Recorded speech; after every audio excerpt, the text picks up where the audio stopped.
All right, so it's just about 2 o'clock now. So I'm going to go ahead and start with, a little introduction. I'll start off by saying good afternoon and thank you to everyone who is joining us via Zoom and via Facebook Live. Welcome to another PHS Live session. Today we are welcoming the Reverend Dr. Charles Lattimore Howard for a conversation about Black theology. Before we get started, a few housekeeping notes. This session, like all of our PHS live sessions, will be recorded and will be available soon after the session. So if anyone wants to share the recording at a later date, please feel free to. We'll be recording it. Another note, there will be time at the end of the session for a Q&A period. Please direct your questions to the Q&A section on Zoom. And if you're on Facebook Live, if you're joining us via Facebook Live, please direct your questions into our comment section on the video. At the end of the session, we're going to leave some time to answer some questions at that point. And I'll give a little introduction of myself. So my name is Sonia Prescott, and I am the Public Services Associate at the Presbyterian Historical Society. In that capacity, I work in the Communications Department, as well as in the Public Services Department, answering questions for researchers and helping folks with genealogy records. And next, I will give a little introduction about our guest today. Our guest, the Reverend Dr. Charles Lattimore Howard, is the University Chaplain at the University of Pennsylvania, his alma mater. Prior to his return to Penn, he served as chaplain in hospice and hospital and as a street outreach worker to individuals experiencing homelessness in Philadelphia. He is widely published and his writing has been featured in such publications as Black Arts Quarterly, Black Theology, and International Journal, Christianity Today's Leadership Journal, the Chronicle of Higher Education, Huffington Post, and Slate. He is the editor of The Souls of Poor Folk, a text that explores new ways of considering homelessness and poverty, and the author of The All and the Awful, a poetry collection and Lenten devotional. He's also the author of Black Theology as Mass Movement, a call to theologians to expand the reach of their theological work, as well as Pond River Ocean, a collection of brief essays about going deeper with God, and the forthcoming The Bottom, a theopoetic of the streets. He was also recently named the Vice President for Social Equity and Community at UPenn. So thank you again for joining us. From that introduction, we know that you have quite a bit going on. So thank you again for joining us today. It's my pleasure. It is my joy. It's my honor to connect with you and all the folks plugging into PHS Live. It's better than Saturday Night Live. It's great to be here with you. And if I could give you a personal shout out, sister, I don't know if people know our connection. Our son's niece and my daughter have been friends and classmates for a little bit, and I've enjoyed getting little glimpses into your mind at some family functions and things like that. It's a gift to have an interlocutor, a historian of your caliber. Oh, thank you. So our questions today, or our conversation today, is going to largely revolve around this book, Black Theology as Mass Movement. Well, no, I'm going to try to get it in the camera here. This book, I have to say, I thoroughly enjoyed it. As someone who was just delving into Black theology as a subject matter, it was really fascinating to have that as one of the first books that I read to teach me about this subject matter and for me to develop a greater understanding of it. For our listeners today who may not be familiar with Black theology, could you give just kind of a basic understanding for folks of what Black theology is and how you use that term? I think before proceeding, I would want to invoke the name of a brilliant scholar, activist, historian, theologian named Gaylord Wilmore, who whose name I think would be familiar to many on the call, Presbyterian brother, who, Philly cat, we're broadcasting here from Philly, and there's so much of a story that warrants its own entire episode. But I think to me, very often their touchstone for Black theology is James Cohen, and rightly so. But James Cohen's co-author of one of sort of the first collections of Black theology was Presbyterian theologian Gaylord Wilmore, who just passed away a few months ago, sadly, after a good long life. What is Black theology? I think a part of what I try to do in the book, and I appreciate the shout out and the plug, is explain that it takes more than just a couple sentences to describe what Black theology is. And I think I as it was taught to me, the way I try to share it is that there's several Black theologies and different sources, different contexts, different sort of goals, different missions, different interpretations of what this means. And that's a very important point. And it in many ways reflects the diversity of the experience of people of African descent. I had an old mentor named James Spady, another historian, journalist, who used to describe us as people of African ascent. And all that to say, I think the Black theologies reflect the beautiful diversity of the Black interpretation of what it means to do God talk. If I had to sort of summarize it, I would say, theology people described as theo, the divine, sort of God, logos, word, talk, scholarship about, theology being sort of God talk, and doing our best to wrap words around the divine and matters of the divine. Black theology, very often there's a word in between there. People would say Black liberation theology, is doing this theological work either A, from Black contexts, or sort of B, with the Black experiences in mind as one does that. But there's a little bit more to it. James Cohen touchstone spot is sort of the Exodus narrative, and Black theology being primarily a liberative effort in a world that has worked so hard to oppress and keep down people of African descent. Therefore, the great goal of Black liberation theology is liberation. But then there's sort of these different subcategories of biblical Black liberation theology and sort of womanist liberation theology. If there was another name to invoke right now, it would be Katie Cannon, I think the first Black woman ordained in the Presbyterian Church, I believe. She and others have a unique interpretation of Black theology as a womanist theology from a Black woman's perspective, which is important. The last little thing, I'll stop rambling. The last little sort of way I would say it is, there's a brother named Stephen Ray, Black religious scholar out of Chicago. And the way that he taught me around what Black theology is, and sort of particularly what liberation theology is reconstructing the center. Doing theological reflection and work from the margins or with the marginalized in mind, in this case, Black marginalized people, and reconstructing the center so as to bring forth marginalized peoples and voices into that middle, not to displace anyone who's in the middle, but to expand the center so that those of us who've been discounted can be counted.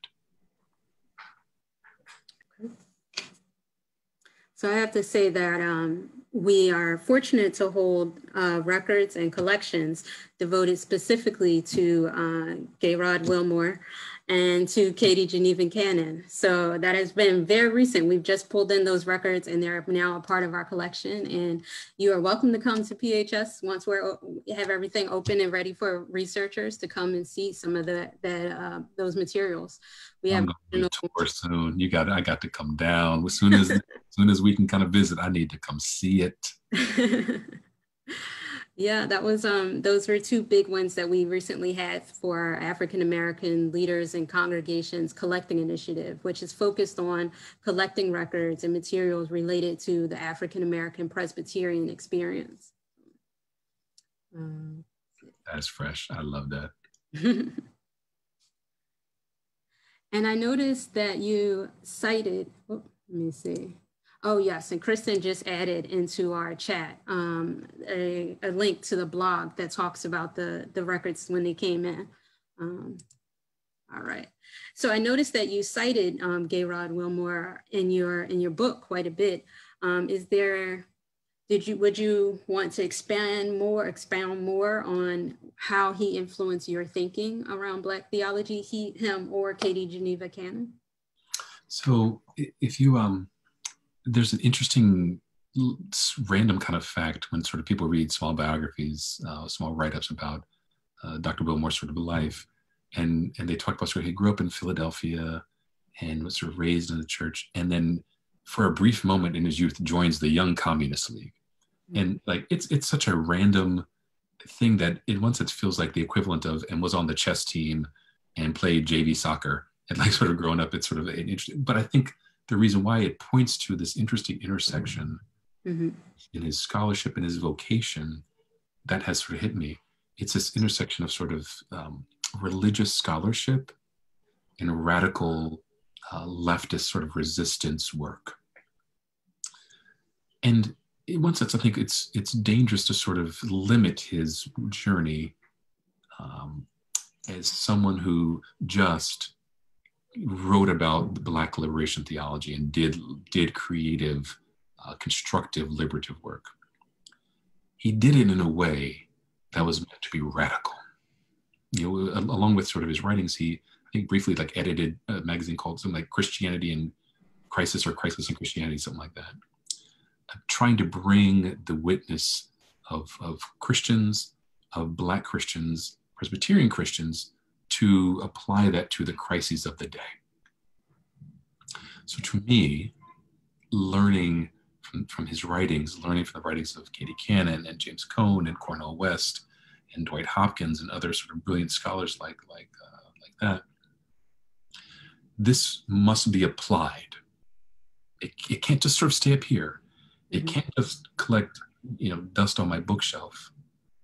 Our theology has to grow legs.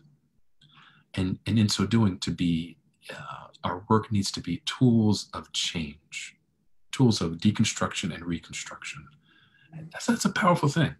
It's a really powerful thing. And it's left such an impression on me that I can't just write. I can't just read and research for my own adornment. I can't just do it to kind of add to my resume or get here or kind of like feel good about what I've uncovered. We have to do it for change. And it's such a challenge, but it's needed.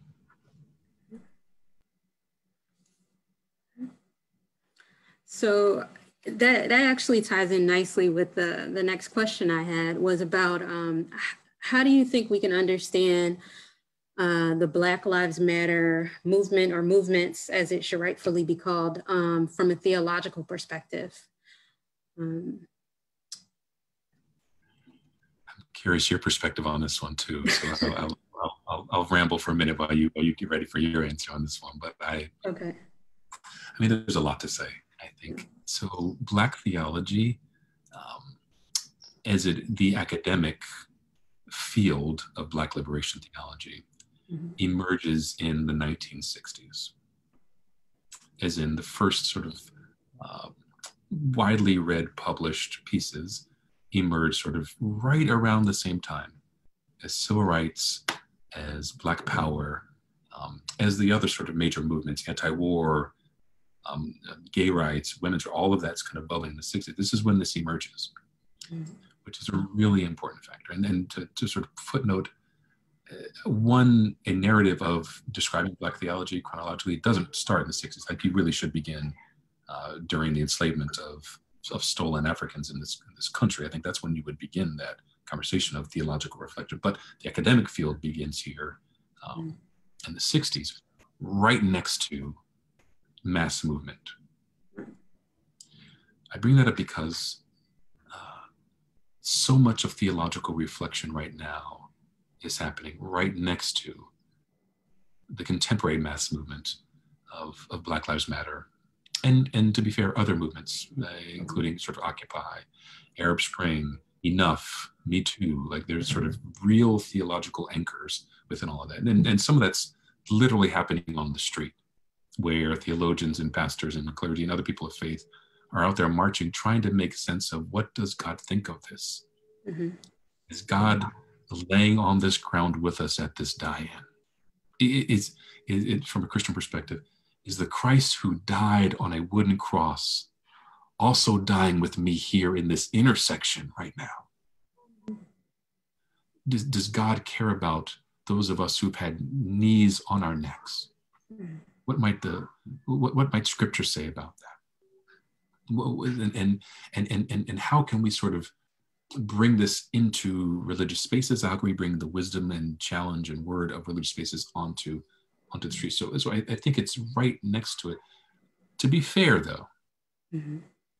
there are a lot of us on the street who are pointing fingers at the church, particularly the aspects of the church that are tethered to the powers and principalities here on earth that are part of the oppression. Mm-hmm. And again, I mean, I can keep waxing on about this, but it's similar to sort of Christianity as source of resistance and slavery, Christianity as source of oppression and slavery. I think it's very similar now.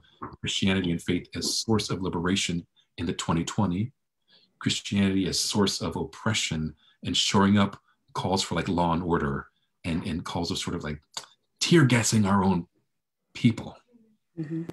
For a photo op holding a Bible. I make no political presumptions about anyone watching, but it's a profound thing to think about. The president, who's often the object of protest in this moment, holding a Bible. Mm-hmm. Protesters in front of the White House also holding a Bible. Mm-hmm. So all to say, I think Black liberation theology is right in the middle of all of this. Mm-hmm. What do you think, scholar? You know, I recently had gotten into a conversation about this, and I have to say that I think that the Black Lives Matter movement or movements represents at its heart a theological statement in and of itself to say that Black Lives Matter. Because when you get down to what Black Lives Matter actually means, is it means that a life has value, and that life needs to be respected and protected and valued. And when that life is extinguished, people should notice and care and wonder why, right? And so from a theological perspective, to me, that goes at the heart of what it means to have faith and to be a person who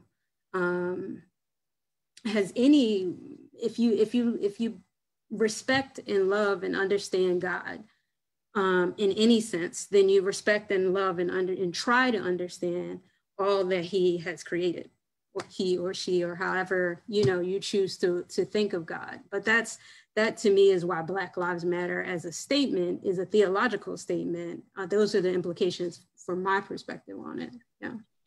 That's a word. You better preach. Well done.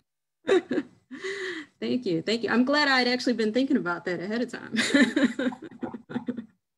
Every now and then people ask Oprah questions too. So right. You gotta be ready. You gotta be ready. So, one of the things that you mentioned in your book was the extent to which Black theology and Black liberation theology needs to be ecumenical. It needs to be global. It needs to be multidisciplinary. And I wonder if, what kind of advice do you have for people who are trying to do racial justice work in an ecumenical stance from a perspective that talks across different faith boundaries, especially for someone like, let's say, a pastor who's working in a particular congregation under a particular faith, but wants to talk about racial justice in an ecumenical sense. I know that that's something that you've dealt with as a campus chaplain. So I was wondering if you had any advice in particular about that. It's a really powerful and important question. And so a couple of thoughts. I think if the goal is a form of liberation, it's important for us to lock arms with all who are working for liberation. So I mentioned earlier the late James Spady, who helped me with my dissertation. And, I was here in Philly. Spady was always a mentor. And was like, Spady, who should I talk to about this one? And like the first several names he's dropping are sort of Black Muslim cats in the city, Black Hebrew, Black Israelite, sort of that sort of movement we talk about more, as well, Black atheists, and then other pastors and other books he started giving me to read. And I'm like, Spady, I'm sort of writing this about Black Christian liberation theology. Mm-hmm. He's like, I know, but who's also working for freedom? Who's also pushing back against white nationalism and sort of oppressive violence? Mm-hmm. Therefore, I think it's essential in whatever movement, in whatever sort of spaces that we are working for change, that we ally ourselves with others who are working for change. Secondarily, I think there's a ton in scripture, a ton in our traditions around this notion of loving our neighbor. So not just for the sake of what I can get out of them and how, the enemy and my enemy is not just for like, we all in the same fight, but after we're free, you're on your own. Mm-hmm. I think there's a sort of important charge to love our neighbors, not just the neighbors who believe like us, but our neighbors, period.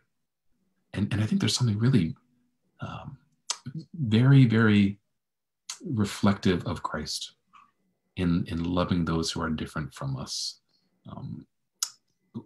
Further, I think it makes us better human beings. I think just as someone who works in ministry at a cosmopolitan institution like Penn, I've become a better Christian because of my relationships with the campus rabbis I work with the imams I work with, the Buddhist colleagues, all the way down. Like they've enriched my faith. They've made me more of a global citizen who I can just understand more and more religiously literate. I've learned a lot about different ways to sort of exist in the world. And I just think it's a good look, I'm grateful for it.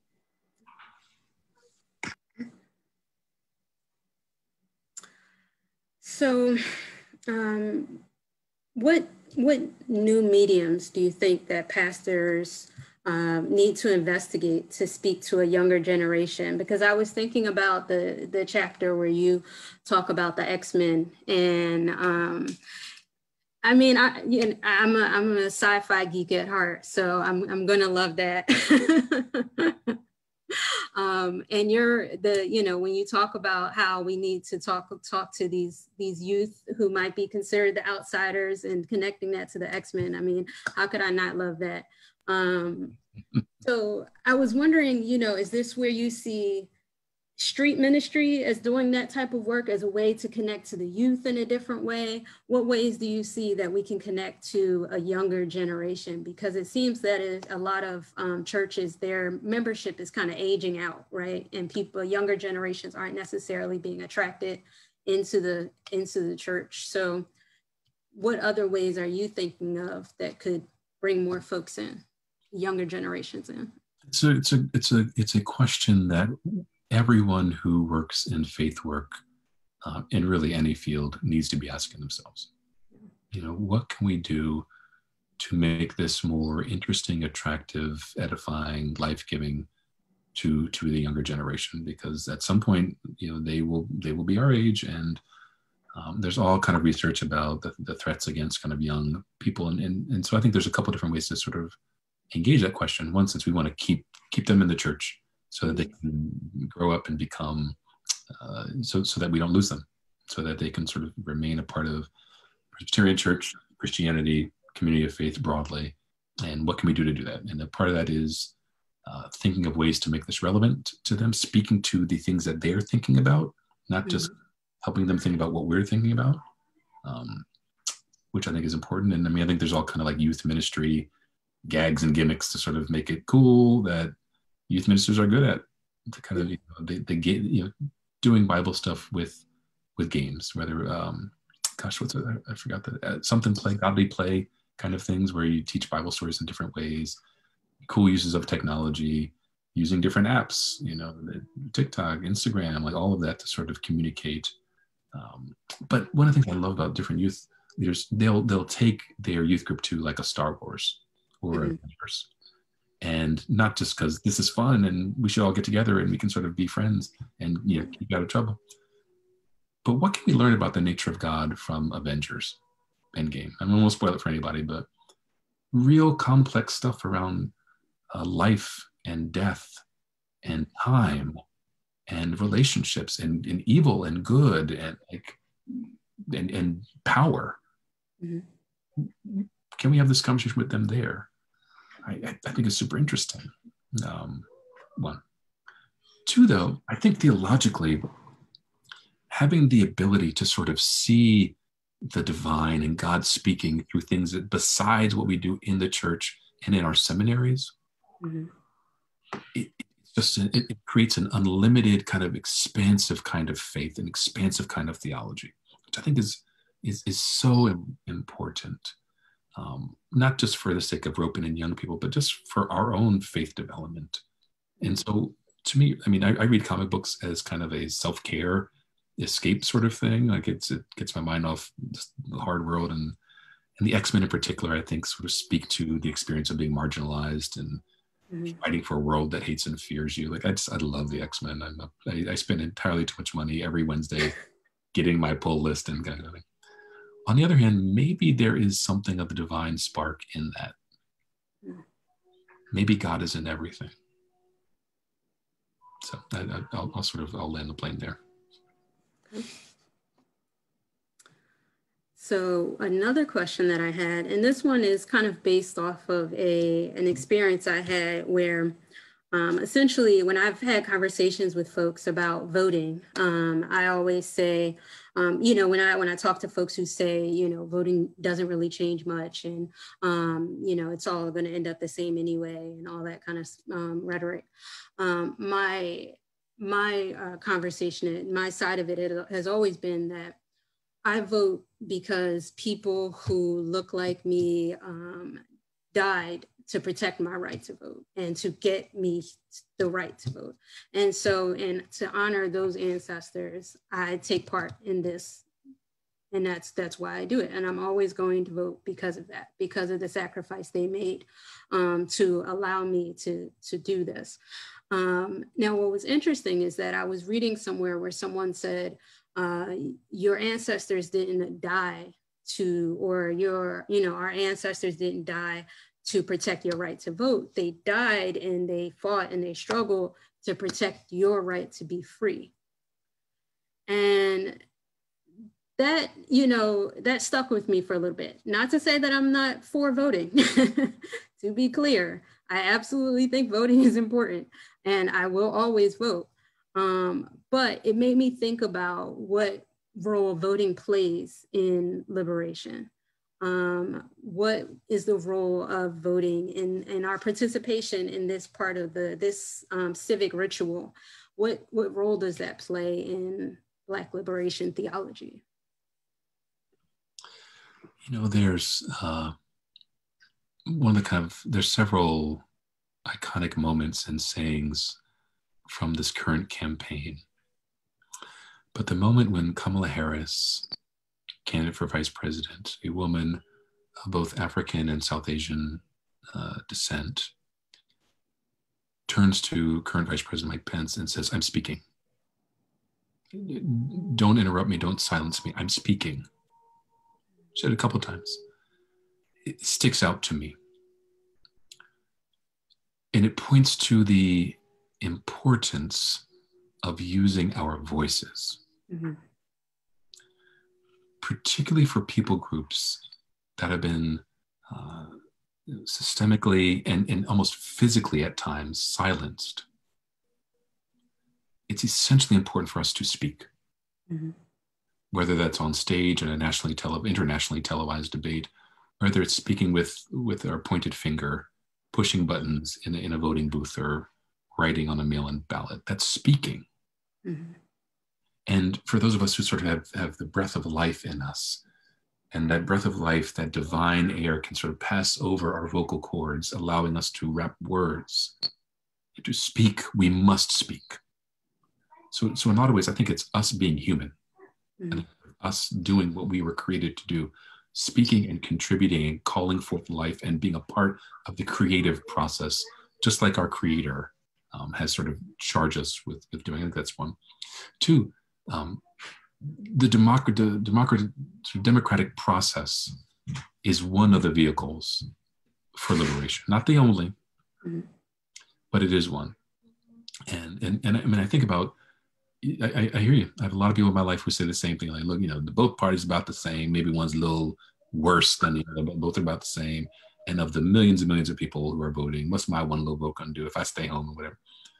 And it is a drop in a big bucket. But if one thinks about sort of locally, like a school board election, which in some places like a few hundred people, where like there's like maybe a couple thousand people in my township who sort of vote for the school board.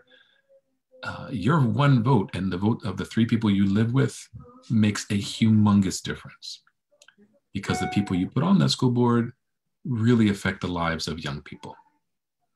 And in your city, the policies of that mayor and city council are policies that may affect gun violence and home evictions. Like that, your one vote makes a humongous difference in your township and town and city and state, and then ultimately I would argue in the whole place. And so if you really are about that life of liberation, you got to vote.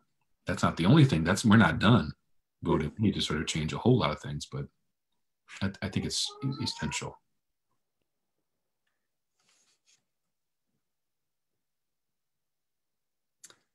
Right. Well, I promised I was going to leave a little bit of time for you to talk a little bit about your new book, as well as some time to answer questions. And I'm sure that there are some folks that have some questions, but I'll just give you time to mention about your current work, and then we can switch over to some questions. You're kind of let me do a quick commercial. So November 1st, I have a new book coming out called The Bottom, Theopoetic of the Streets. And the name refers to a neighborhood here in Philadelphia that used to be called the Black Bottom, a neighborhood of primarily African-American residents that was displaced. It was sort of pushed out for expansion of universities and other sort of buildings there in a way that the residents did not want to be put out. And the book ultimately is still trying to do Black liberation theology, but doing it in a different way. If I can reference a non-Black scholar artist, Emily Dickinson, one of my favorite poems where she talks about telling the truth, telling it slant. And one way you tell the truth slant is by art. And so I'm trying to do Black liberation theology, trying to sort of do this through a theopoetic. And so it's essentially a novel in verse that tells a story, a fictionalized story about a scholar who ends up leaving the academy and spending time on the streets, working with and on behalf of those who are navigating homelessness. And it's all kind of based on the Moses narrative. So it's doing a lot. There's a whole lot in the stew, but I think it comes together. I really loved writing it. So if you're into liberation theology, if your heart is around homelessness and poverty, if you're kind of in that academic space and you wrestle with the academic climb of success and tenure, and this sort of tries to push it in a different direction, I think you'll enjoy reading the book. 100% of the royalties are going to agencies that are wrestling and fighting and advocating on behalf of those who are on the street, particularly local agencies here in Philadelphia. And so I would love for you to get your hands on a copy. It's coming out November 1st. You can pre-order it now. I'd be most gracious, most thankful if you could. So thanks for that little plug. I appreciate that. Sure. Yeah. All right. So I'm sure we have some questions here. We have a question from friend of PHS, Lewis Weeks. He was wondering what's the difference between Black theology in the 60s and more recently, and also the difference between Black theology from the 60s now and in the time of someone like Francis Grimke, who was kind of battling Jim Crow laws at the turn of the 20th century. Everything is different and nothing is different. There's an old Frederick Douglass quote, let me get it right, where he says, in what new skin will the old snake rear its head? I think what he refers to is how, in many ways, we will fight the same battle in different contexts, in different skin. And so, turn of the century, Black scholars and Black preachers and Black theologians were sort of fighting against white supremacy and against sort of racialized violence and fighting for rights and access. What are people fighting for today? In many ways, against white nationalism, against white supremacy, for equal rights, voting rights, and things like that in the same way. On the other hand, the context is very different. In Trump's America, in an America that has had President Obama be as a past president, in a world with Oprah and LeBron James, and we are no longer enslaved, and like there's a different access to power and capital and different Black scholars and teachers. The fact that we're doing this makes the fight today a little bit different, a lot of bit different than it was 100 years ago. On the other hand, it's the same snake in different skin.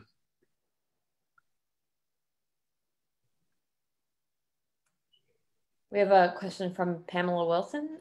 She was wondering if you think that a virtual world popularized by right now because of the pandemic, if that has brought white churches closer to Black congregations, and how that kind of interaction may be different now than it was even a year ago. It's a really cool question. I mean, I think it can. You know, one of the easiest things one can do is sort of cross the bridges between us. And so there's something very profound about worshiping in a different space than the space that you worship.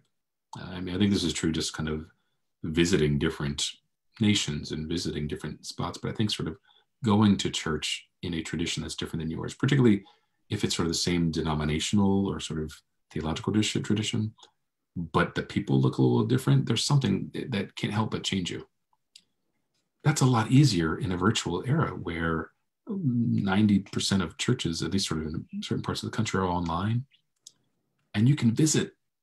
You can sort of go and be a part of it. It's not the same. You know, you're not going to sort of get the sort of broad stroke here, the kind of the choir swing and the full kind of preaching experience. You're not going to be able to eat afterwards with folks. You don't get to sort of drive to a certain neighborhood. You don't get that experience of being like the white guy, the white person in that Black space in the way that a lot of Black folks feel when we go to white church. You don't sort of get that, even though if you're just like a tiny little pixelated screen there, but you will hear different sources maybe of preaching. And that's a great opportunity. Go and connect with and learn from different spaces. I think we could do it. I think we should do it.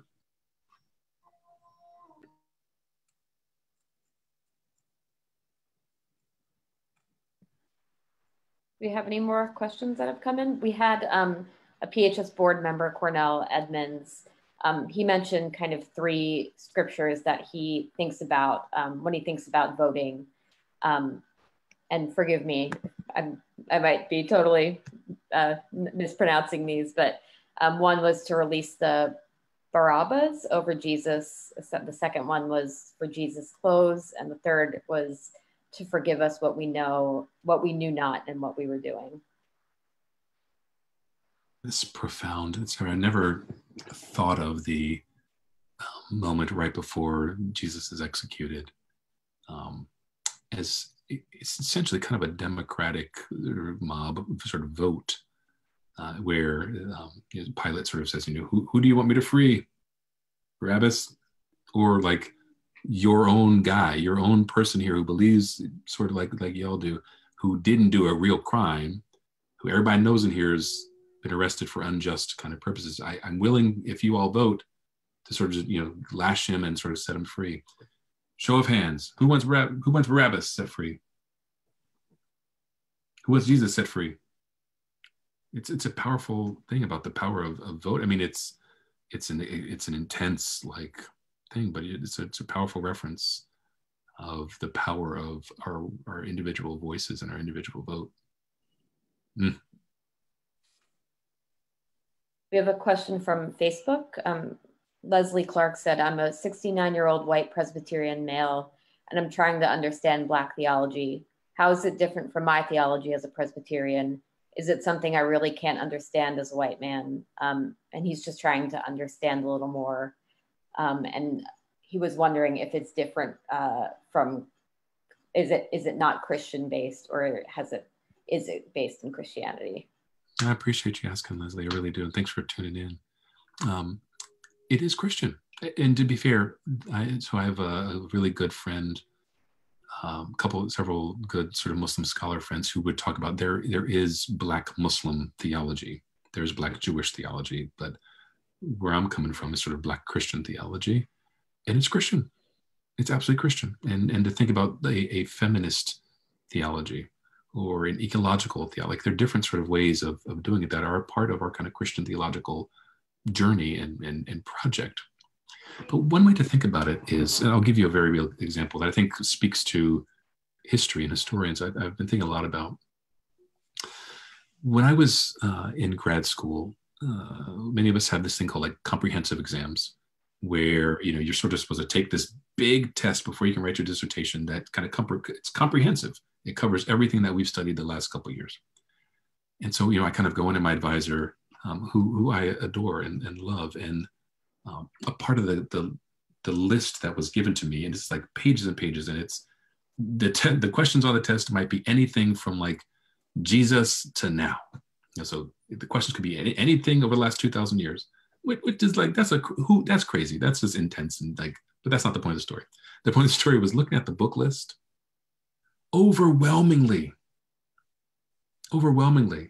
male, men, and men from Europe and America. So the names you all can guess, it's Niebuhr, it's Tillich, it's Karl Barth, it's sort of all those sort of names. It's before that, it's like Luther, it's Thomas Aquinas, it's like all of those folks. One Black man on that list, James Cohen. One other person of color, Gustavo Gutierrez. One woman on there, Rosemary Ruther. Like, what is Black theology? It's reconstructing the center. And so that as we tell the history of theology, it's not just telling it from one perspective. It's bringing in other voices into that narrative, into that story. It's, as I'm compiling a list of if you want to study Christian theology, as I'm giving you this list, it's bringing in names from the continent of Africa, not just James Cohen and Wilmore, not just Katie Cannon, and not just sort of Fannie Lou, not just them. It's folks from the continent of Africa. It's East Asian and South Asian. It's South American voices. It's making it, men and women have sort of been 50-50 and sort of, it's making the list reflect that. Still Christian, still Presbyterian, but inclusive and bringing in voices from the margins. That's the liberative work that a historian doing Black liberation theology can do. And further, one more example would be, scholar, tell me the history of the Presbyterian Church. You can start where you want to start. Start with Jesus, or you can sort of start with kind of you're breaking off in Episcopal, like all that kind of stuff. You can start there. But if you go through that story and there's no Black names in that narrative,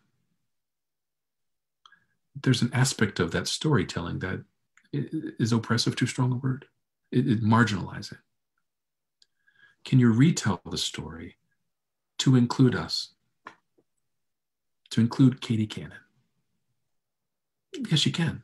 To include big Black Presbyterian churches, to include the kind of cruelty of burning down Black Presbyterian churches, to include sort of Southern Presbyterian churches leaving because they want to hold on to slavery, like that. Tell that story. That's Black liberation theology right there. And you can do it. And you're invited to do it as a white man. And you can continue to do a part of this liberation. Thank you.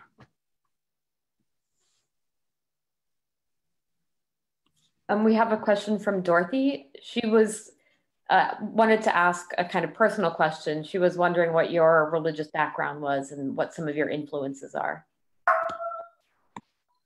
Oh, I'm sorry. My little friend Langston is barking in the back.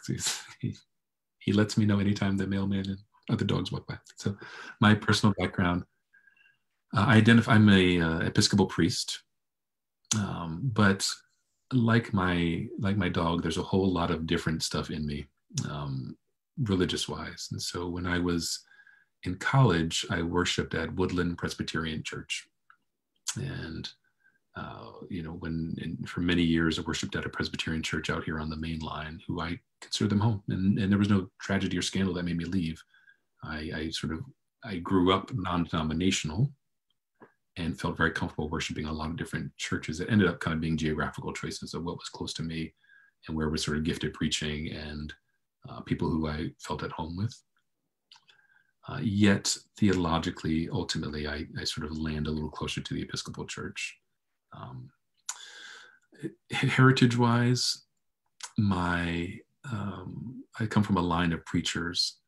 And so, my aunt, who ordained me in our non-denominational church in Jersey, originally, my mom is from Jersey and we moved to Baltimore. Originally, that church was AME, African Methodist Episcopal. And my great-great-grandfather was an AME bishop. And so that's very much a part in the African Methodist Church. The first church kind of emerged, not so much for theological reasons, but for kind of political reasons here, also in the kind of Philly area. So that's also part of my spiritual heritage. Yet, at heart, I'm a non-denominational person who feels fully at home in a Presbyterian church, just as much as I feel fully at home at a storefront Pentecostal church. I feel fully at home in a Catholic church. And so to me, it's Christ preached, and the centrality of Christ that makes me feel at home. Thank you for asking.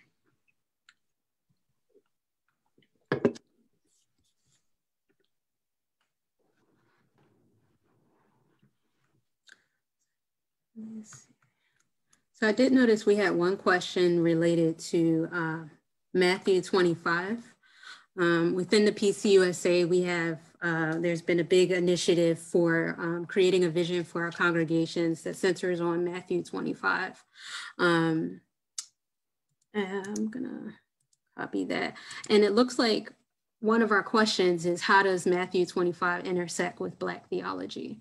And Matthew 25 is described here. Our push for our vision of using Matthew 25 is described. I'll share the link with you so you can see what folks are talking about here. But it's described right at the top there. Right under the, what is a Matthew 25 church?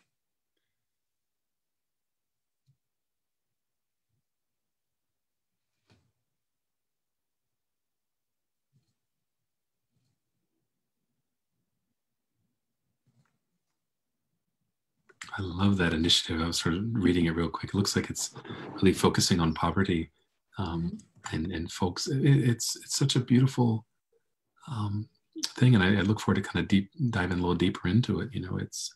I need to kind of wax on a little bit without knowing much about it. But people ask the question like, where would Jesus be? Jesus came back right now and walked among us. And I think one of the interpretations is that walk would look similar to the walk that happened 2,000 years ago. Jesus doesn't land in Rome, kind of center of power, nor is Jesus born in Jerusalem, kind of the religious centers, but like a manger in Bethlehem, and then is raised in Nazareth.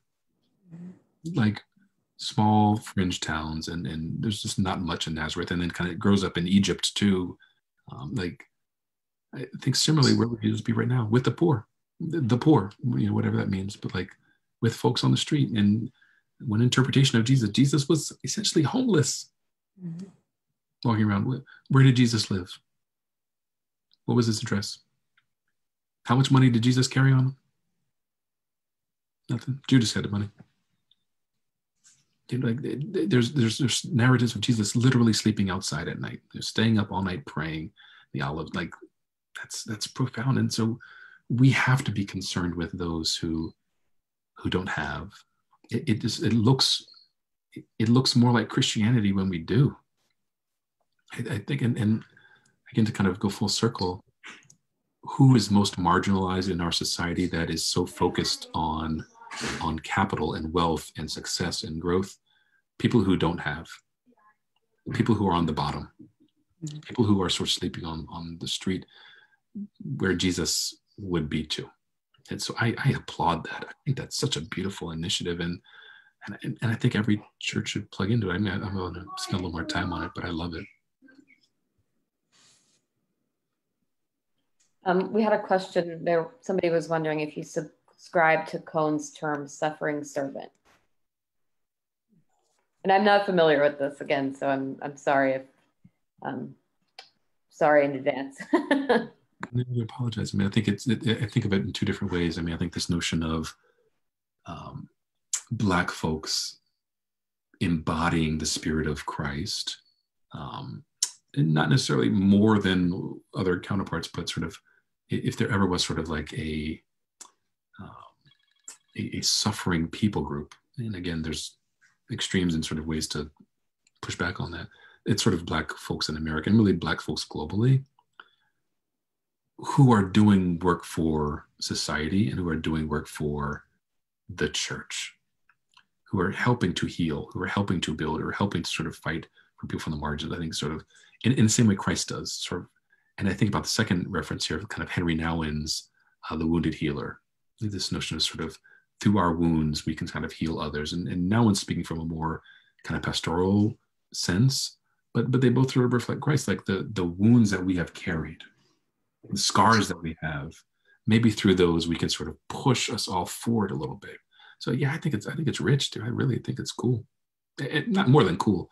I think it's a call, and I think it's what we're doing. Pamela was wondering, how does the Sermon on the Mount intersect with Black theology? That's a good question. You know, I mean, I think it's this sort of these Beatitudes and sort of the way that Jesus turns it all on its head about whom we are to love and how we are to live is I don't want to sort of over elevate Black theology, but in some ways, Black theology is meant to turn theology on its head too, in the sense of, to this point, theological reflection has been done by and done about people in the middle, particularly white men of privilege and of power. Black theology, liberation theology broadly, feminist theology, other theologies are meant to sort of relocate the center. And when Jesus says things like, blessed are the poor and the peacemakers and those who suffer, as opposed to blessed are the people who are rich and people who are killing it in life, and like people who are like bosses, like Jesus is sort of giving you the sermon you're not expecting. I'd like to think that Black theology is doing the unexpected. More than that, Jesus is telling us how to do theology there too. Our theological reflection, our historical research, the sermons we preach can't just be for the paying audience over there. And it can't just be for the kind of people in power. It's got to be about the poor, the oppressed, those who are sort of struck. Like that's who it's got to at least also be about, at best especially be about.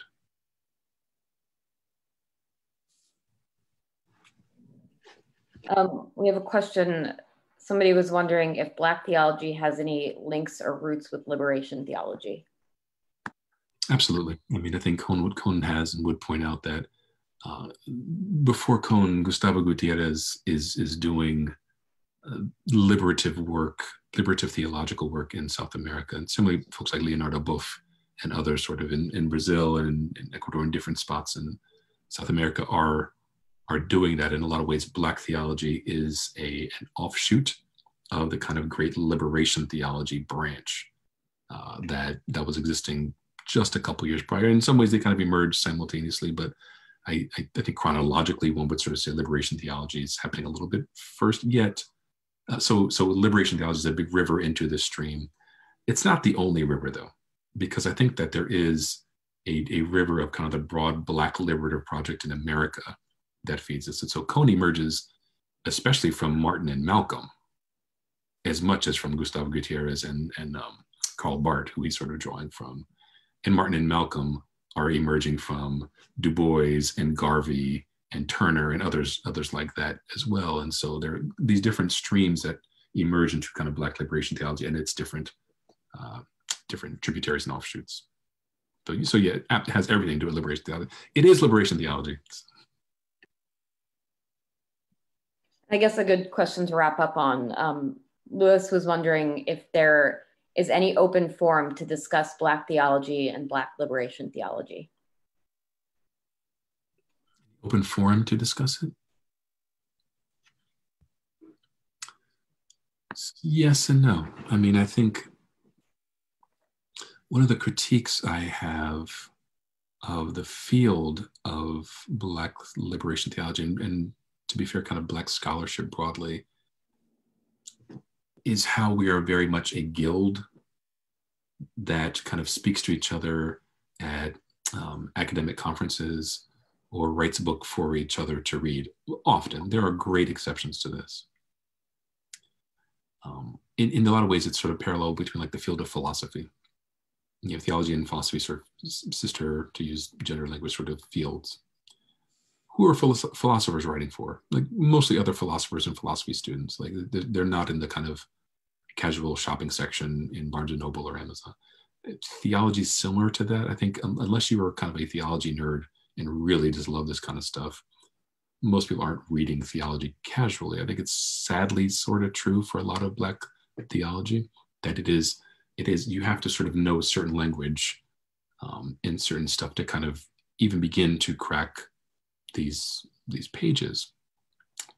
So no, there isn't the proper form to do Black theology. On the other hand, there's examples of the radical democratization of Black theology, of theology in general.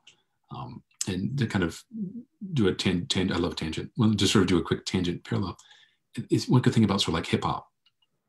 And like, you know, who historically would you say are hip hop artists? Well, like famous people, you know, Jay-Z, Run DMC, Foxy Brown, you know, Nicki, like all of them sort of like well-known artists who had record deals and albums that were cut and printed in CDs and tapes. Like they are hip hop, they make hip hop. Nowadays, literally my little daughter wrote raps, uploads it to YouTube, and is an MC also. And if you sort of just Google like hip hop MCs, like you will get literally hundreds of thousands of hits on YouTube of good music, good original new music, because everyone is producing hip hop now. Everywhere, not just in America. Like some of the hotbeds of hip hop are like Korea and Palestine and like all over the place. It's similar, I think, also with theology in great and not great ways, where literally a lot of people are hopping on YouTube and doing theology and doing Black theology, and not just kind of like people trying to start a career in preaching or scholarship, but these kind of organic scholars who are doing it and are writing articles and are writing books. You don't sort of have to have a book deal with Orbis Books now. You can self-publish a really great Black theology book. Some now, the danger is some people might be way out there and really writing some dangerous stuff. The good news is it is becoming more and more democratized. So yeah, there's sort of a global forum around this, but it doesn't have the same borders and sort of skeletal structure that it should and will do someday.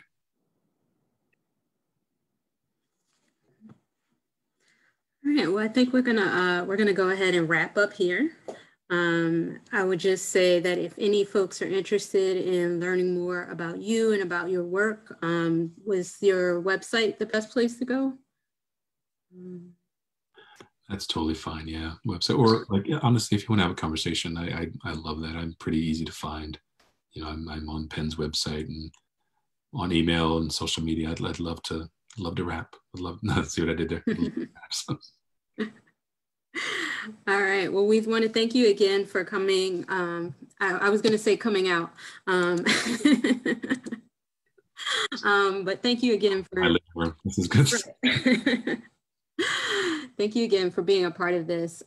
So for all of our audience who has enjoyed this talk and has enjoyed any of our other PHS live sessions, please keep in mind that, this type of work is done through the Presbyterian Historical Society. And we are, sorry, I'm looking for the giving. Kristen, could you share that link again? I was looking for the giving link because we do accept donations. Okay. We are grateful for our many donors and supporters who make these programs like this one possible. If you would like to make a gift to PHS, please visit us at www.history.peaceUSA.org/give or click the link in the chat box. From all of us at PHS, thank you. And thank you for being a part of this. We really appreciate it. Bye, everyone. Bye, everyone.